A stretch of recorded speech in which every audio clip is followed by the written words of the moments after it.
भक्तों, ओम नमः शिवाय, श्री शिवाय नमस्तुभ्यम, जय श्री महाकाल। भक्तों, जैसे कि आपको पता है, जो आज का दिन है 9 तारीख, आज से चैत्र नवरात्रि का दिन शुरू हो गया है। जी हाँ भक्तों, गुरुदेव जी ने इन जो 9 दिनों की नवरात्रि है, उसमें गुरुदेव जी ने बोला है कि जो भी भक्त, जो भी इंसान, जो भी माताएं, जो भी बहनें इन 9 दिनों में अगर मेरे बताए गए उपाय कर लेती हैं, तो उनके घर में अगर कोई भी व्यक्ति बहुत ज्यादा बीमार रहता है, घर में बहुत ज़्यादा कष्ट है, धन की कमी है, कर्जा से रिलेटेड कोई भी दिक्कत है, आपका बच्चा पढ़ाई नहीं करता है, या किसी का पति बहुत ज़्यादा शराब पीता है, घर में आके कलेश करता है, या सास बहू में नहीं बनती, या घर में किसी की काली नज़र लग गई है, तो भक्तों गुरुदेव जी ने इन 9 दिनों के अंदर आप कोई भी एक दिन अगर इन उपाय को कर लेते हैं जो आज मैं आपको बताने वाला हूँ, तो आपकी जो भी समस्या है जो मैंने आपको बताई है वो जड़ से खत्म हो जाएगी। जी हाँ भक्तों, इन 9 दिनों के अंदर आपको ये उपाय करना है, क्योंकि ये जो चैत्र नवरात्रि का दिन है वो हमारे सनातन धर्म में बहुत ही ज़्यादा शुभ माना गया है। तो आइए जानते हैं गुरुदेव जी ने ऐसे कौन से उपाय बताए हैं जिनको करने मात्र से आपके घर में जो भी समस्याएं हैं वो सॉल्व हो जाएंगी। तो भक्तों चलिए चलते हैं उपाय की तरफ। तो उपाय को सुनने से पहले अगर जिस किसी ने अभी तक मेरी आवाज़ पहली बार सुन रहा है और जो भी कोई हमारे चैनल को पहली बार देख रहा है, तो चैनल को कर ले सब्सक्राइब और बेल नोटिफिकेशन को ऑन कर ले, जिससे गुरुदेव जी की आने वाली अपकमिंग वीडियोस आपको मिलती रहे। तो भक्तों सबसे पहले तो चलते हैं अपने पहले उपाय की तरफ। अब ये उपाय गुरुदेव जी ने उन लोगों के लिए बताया क्योंकि जिनके घर में बहुत ज्यादा कोई रोगी व्यक्ति हो, जो बहुत ज्यादा बीमार होता है, जिसके घर में बहुत ज्यादा कष्ट है, उसके जीवन में बहुत ज्यादा कष्ट है, या उसको बहुत ज्यादा भय मतलब डर लगता है कि कुछ हो ना जाए, उससे रिलेटेड आज गुरुदेव जी ने उपाय बताया है। अब भक्तों सबसे पहले तो मैं आपको बता दूं कि ये उपाय करना कब है।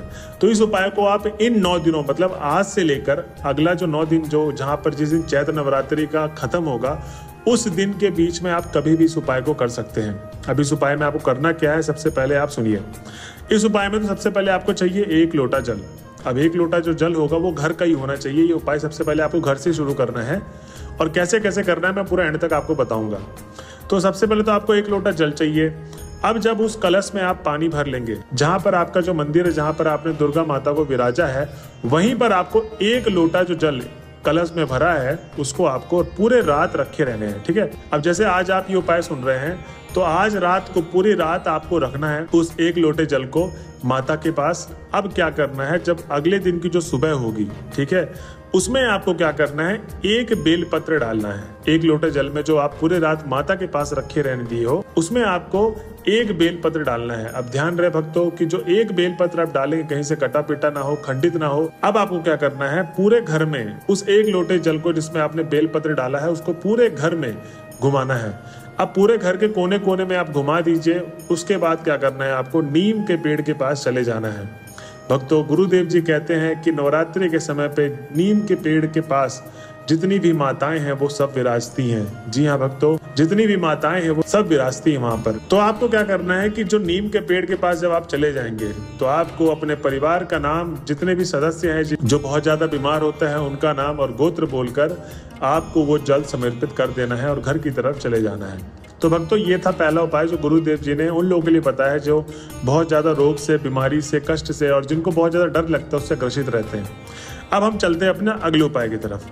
अब तो जैसे कि आपको पता है कि बहुत सारे घरों में धन से रिलेटेड बहुत समस्याएं होती हैं, क्योंकि किसी घर में जो मेरी वीडियो सुन रहा हो, किसी घर में धन तो आता है लेकिन वो टिकता नहीं है, चला जाता है, आते ही कहीं ना कहीं खर्च हो जाता है। तो गुरुदेव जी ने ऐसे ही बताया है उपाय, जो दूसरा उपाय हमारा होगा धन से रिलेटेड। उसमें भी गुरुदेव जी ने बताया कि पूरे 9 दिन में आपको किसी भी दिन ये उपाय कर लेना है। जिस दिन भी जो भी उपाय सुन रहा है तो उसी दिन आपको उपाय कर लेना है। कोई भी इसका दिनांक फिक्स नहीं है, बस आपको ध्यान रहे कि 9 दिनों के अंदर ही करना है, समय सीमा कोई भी नहीं है इनकी। ठीक। अब आपको क्या करना है इसमें धन के उपाय के लिए। अब जिसके घर में धन की टिकता ही नहीं है, बहुत सारा खर्चा रहता है, धन आता तो है लेकिन चला जाता है, तो उन लोगों का करना है किसी भी 9 दिन में 1 दिन कन्या भोज करवाना है। ठीक। अब जब आप कन्या भोज करवाएंगे तो जनरली हर नवरात्रे में हर इंसान, हर परिवार कन्या भोज तो करवाते ही है। तो जिस दिन भी आप करवा रहे हैं उस दिन आपको क्या करना है कि जैसे जैसे आप कन्या भोज करवाए हैं आज तक वो तो ठीक है, अब आपको क्या करना है कि जब कन्या खाना खाना स्टार्ट करती है, मतलब खाना खाने बैठ जाए, और जिस दिन आपको कन्या भोज करवाना है तो आप दुकान से लाल वस्त्र ले आए कन्याओं के लिए, और अगर लाल वस्त्र नहीं है तो आपको लाल चुनरी लानी है। क्या? लाल चुनरी लेकर आनी है आपको। जहाँ भी पूजा का सामान मिलता है वहां से आप खरीद ले।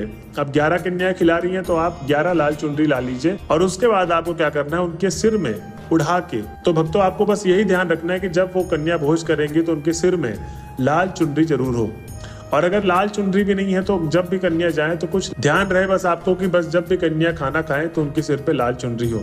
और बस कन्याओं से आशीर्वाद मांगकर मन ही मन दुर्गे माता का स्मरण करते करते आपको अपना मनोकामना बोलनी है कि हे माता, हमारे घर में धन की जो कमी रहती है उसको खत्म करे और हमारे घर में धन की वर्षा हो।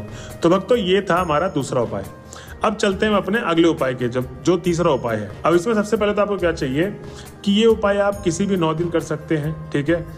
अब इसमें जो समय है वो है 5 बजे ब्रह्म मुहूर्त का। अब इस उपाय को आपको 5 बजे ब्रह्म मुहूर्त के समय से स्टार्ट कर देना है। अब जब आप 5 बजे उठ जाएंगे, जो ब्रह्म मुहूर्त का समय होता है 4:30, 4, 5 बजे के बीच में जो भी है, उसमें आपको नहा लेना है, स्नान कर लेना। जितनी भी माताएं बहनें सुन रही हैं, जो भी जितने भी आदमी भी सुन रहे हैं, उन्होंने स्नान कर लिया। अब उसके बाद आपको क्या करना है, मंदिर परिसर की तरफ जाना है जहाँ माता का मंदिर है। अब नहा धो के आप जब मंदिर की तरफ जाएंगे, आपको क्या करना है, या तो आप सुबह के समय जा रहे हैं तो लाल फूल आपको माता रानी के मंदिर पे आपको स्मरण करते हुए माता का नाम, एक लाल फूल उनके चरणों में स्पर्श करवा देना है और जो भी आपकी मनोकामना है अपना नाम और गोत्र बोलकर अपनी मनोकामना बोल देनी है। ये तो गुरुदेव जी ने उन लोगों के लिए बताया है कि जो बहुत ज्यादा कठिन उपाय कोई नहीं कर पाते हैं, क्योंकि सदैव गुरुदेव जी के जितने भी उपाय होते हैं वो बहुत सरल होते हैं, बट नहीं किसी भी कारणवश नहीं कर पाते हैं। तो ये उपाय उन लोगों के लिए है जो बहुत कम, जिनके पास बहुत ज्यादा काम रहता है, उनके पास टाइम नहीं रहता है, तो उनके लिए गुरुदेव जी ने ये उपाय बताया है कि एक लाल फूल आपको माता रानी के मंदिर पे ब्रह्म मुहूर्त के समय पे नहा के आपको जाना है सुबह सुबह मंदिर और उनके चरणों में अर्पित करके अपना नाम और गोत्र बोलकर उनकी मनोकामना जो भी है वो मांग लेनी है। अब उसके बाद चलते हैं वक्तों, लास्ट जो हमारा उपाय है वो है कर्जा से रिलेटेड, क्योंकि जिसके घर में बहुत ज्यादा कर्जा बढ़ गया है, कर्ज खत्म ही नहीं हो रहा है, और जो भी बंदा नौकरी की तैयारी कर रहा है और नौकरी उसको लगता है कि इसमें मेरी नौकरी में चांसेस कम है, सिलेक्शन नहीं होगा, तो आपको इन 9 दिनों में ये उपाय करना है। पहले तो आपको चाहिए कि आप दुकान पे जाएं जब भी आप मेरी ऑडियो सुन रहे हैं। इसके बाद आपको क्या करना है, लाल चुनरी लेनी है। इस उपाय में लाल चुनरी आपने ले ली। अब जब आप घर पे लाल चुनरी लेकर आ जाएंगे तो आपको हल्का सा जो पीला चंदन होता है घर में, जो आप भगवान को अर्पित करते हैं, पीला चंदन हल्का सा लाल चुनरी में टच कर देना है, ठीक है।